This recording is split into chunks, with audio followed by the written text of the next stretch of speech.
biar tanggal muda kenceng. Oke, jadi saya ulang biar semangat ya. Adik-adik juga jawabnya yang semangat. Oke, ada pantun sedikit. Pak Camat jualan tomat, yang beli harus hormat. Ya, semuanya umat Nabi Muhammad, jawablah salam saya dengan semangat. Assalamualaikum warahmatullahi wabarakatuh.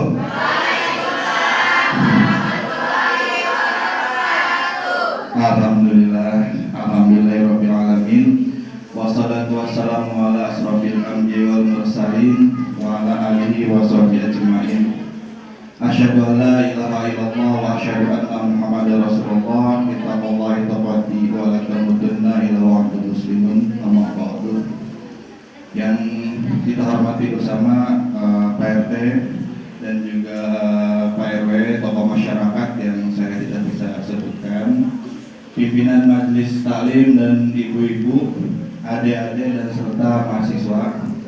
Yang pertama-tama marilah kita panjatkan puja dan puji syukur kehadirat Allah Subhanahu wa taala karena berkat nikmat dan karunia-Nya kita dapat terkumpul di majelis ini yang insyaallah diberkahi. Amin ya rabbal alamin. Salawat beriring salam marilah kita aturkan kepada junjungan Nabi besar kita, Nabi akhir zaman, ialah Nabi Muhammad sallallahu alaihi wasallam. Ibu-ibu, adik-adik semua, teman-teman dari mahasiswa UHAMKA, alhamdulillah 2 minggu ya telah berlalu melaksanakan PKL, dan mohon maaf Pak RT, Ibu bila ada kesalahan baik perkataan maupun sikap dari adik-adik maupun mahasiswa, baik yang sengaja maupun yang tidak disengaja. Oke, di sini Bapak, saya pribadi Bu, sedikit memberi materi tentang apa itu yang disebut parenting. Nah, ada yang baru dengar ya namanya parenting Bu. Nah, oke, jadi parenting itu biasa kita sebut adalah pola pengasuhan orang tua kepada anak gitu. Jadi nanti pulang dari sini ke rumah ditanya suami, tadi dari Pak Dr. Arum dosen UHAMKA materinya apa? Parenting. Keren nih bener Bu. Kalau bisa di Inggris-Inggrisin parenting. Jadi biar suami lah hebat banget gitu kan. Ya, jadi pengasuhan. Tapi mohon maaf, bukan saya menggurui ibu-ibu ya, dan saya yakin ibu-ibu di sini dalam pengasuhan anak itu pasti lebih berpengalaman. Ada yang anaknya 3, 5, mungkin ya 11, kayak Gena Lintar ya. Saya nggak tahu, mungkin aja ada gitu. Karena biasanya orang-orang tua dulu kan anaknya banyak gitu, karena kita beranggapan banyak anak banyak rezeki gitu. Kalau banyak istri bikin ribet. Ya, tapi mungkin karena peraturan dari pemerintah sekarang harus 2 anak gitu, jadi semakin kesini mungkin ada yang 1, 2, 3. Oke, jadi sedikit pengalaman, karena mungkin secara praktik saya mungkin kalah dengan ibu-ibu dalam mengasuh anak, apalagi kan Pak Arum tahu apa sih kan tiap hari di kampus gitu kan. Tapi saya sedikit memberi pengalaman orang tua saya Bu dalam mengasuh saya, dan ini menjadi suri toladan saya untuk mengasuh ke anak-anak saya kelak gitu. Karena saya yakin saya seperti ini, dan alhamdulillah saya kemarin saat kuliah S3 itu menjadi dokter termuda Bu. Maaf ya sombong dikit. Dan di situ yang saya saat sambutan yang saya ucapkan pertama kali adalah ibu saya, karena selama saya hidup bahkan dalam kandungan itu kan pasti kan orang tua sudah mendidik.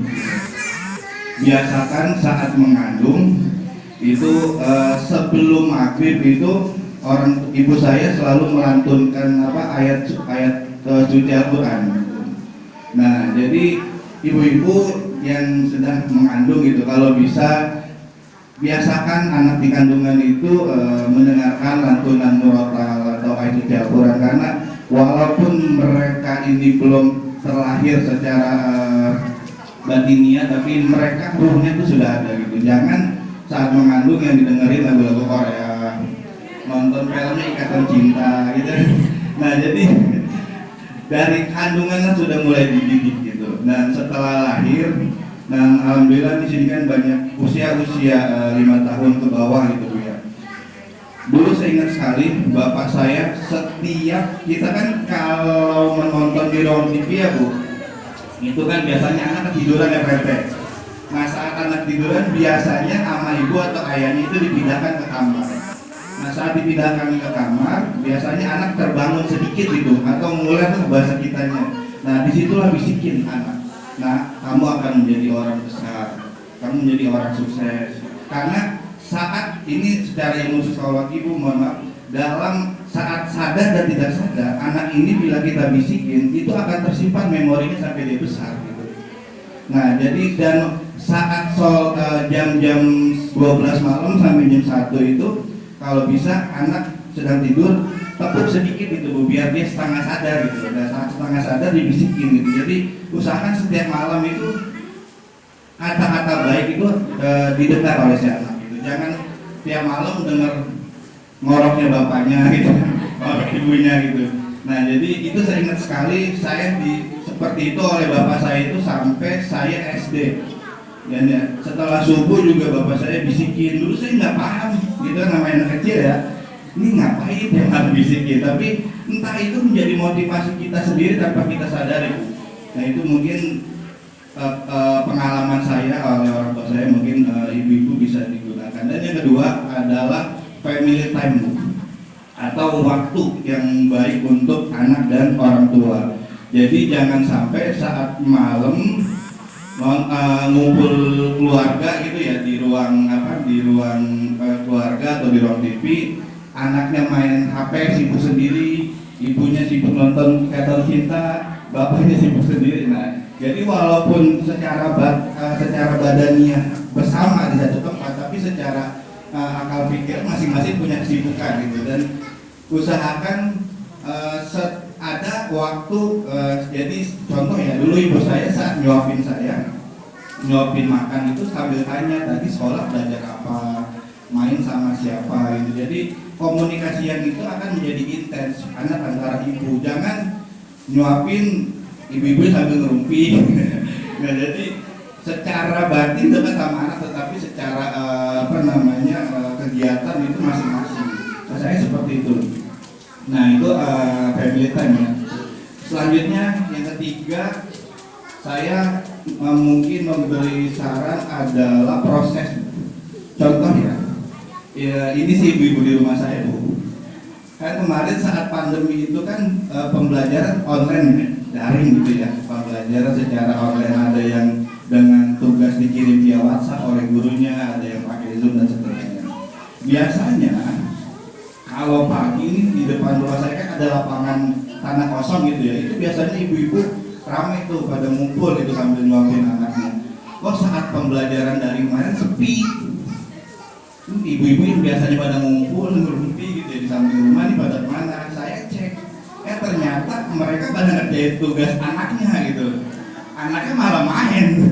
Nah ini kan mohon maaf, ini adalah sebuah proses yang sebenarnya salah gitu. Jadi biarlah anak menjalankan tugasnya semampu dan sebisa dia. Jangan kita berharap menilai anak kita bagus gitu ya. Jadi kita kerjakan ini yang menjadi kebiasaan yang kurang baik. Ya. Biasakan saya waktu sekolah dasar nggak pernah merasakan peringkat 5 besar, 10 besar juga nggak pernah.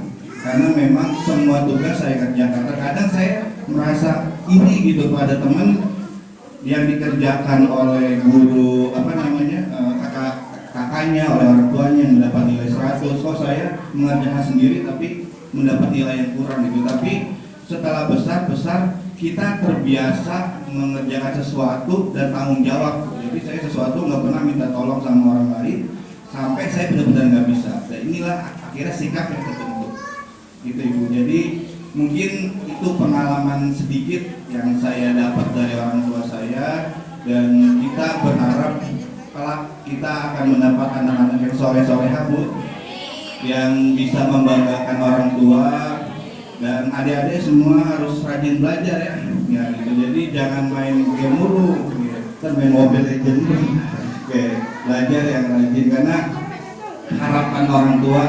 Dan alhamdulillah saya sudah punya 2 anak Bu. Istri baru satu. Satu aja Bu, satu aja nggak bisa habis. Ya, kalau anak insya Allah berapapun yang Allah kasih pasti kita syukuri karena itu adalah nikmat dan karunia dari Allah. Dek, ini di sini kelas berapa semua? Kelas 5. Ini kelas 3. Oke. Jadi di sini Bapak punya game sedikit, ya. Pastikan nih ada ibu-ibu yang mau ikutan juga nggak apa-apa. Ini bukan soal kan, oke, berarti nggak apa-apa tepuk tangan ya. Oke, semua perhatikan ke depan. Kalau yang mahasiswa juga boleh ikutan. Dan kalau Bapak bilang tepuk satu, kalian tepuk tangan sekali, bilang ngek sekali. Contoh ya, tepuk satu, ngek, ngek. Kalau Bapak bilang tepuk dua, tepuknya 2 kali, ngeknya 2 kali. Oke, contoh ya, tepuk 2, ngek, ya. Sekarang kalau tepuk 3, berarti tepuknya berapa kali? 3. Ngeknya berapa kali? 3. Coba tepuk 3, ngek. Oke, bisa ya? Oke, sekarang Bapak tingkatannya dipersulit sedikit. Ada 2 kali ya. Contoh misalnya ya, perhatikan dulu ya. Dan kalian tunggu aba-aba siap dari Bapak. Contoh, tepuk 2, 1, belum siap baru ngek. Bisa? Ya. Perhatikan ya, perhatikan. Ini ada 2 kali. Tepuk 1, 2, siap. Tunggu siap dulu. Oke, biar kompak. Oke, kalau siap baru mulai. Tepuk 1, 2, siap. Oke, yang salah maju ke depan ya. Harus konsentrasi. Nah, sekarang 2 apa? 2 gampang. 3. Ya, 3 ingat urutannya diingat. Ya, urutannya diingat. Tepuk 2, 1, 3. Ulangi. Tepuk 2, 1, 3. Siap. Ngek.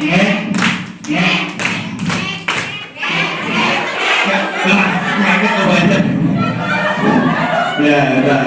Oke, mungkin itu udah ngerti. Kalau seandainya ibu-ibu ngajarin anaknya belajar terlihat sudah capek, sudah jenuh, mungkin bisa diselingin lagu-lagu atau tepuk tangan itu karena itu tidak bisa dipaksakan tuh dalam belajar gitu ya. Oke, mungkin dari saya itu saja Ibu. Ada semua.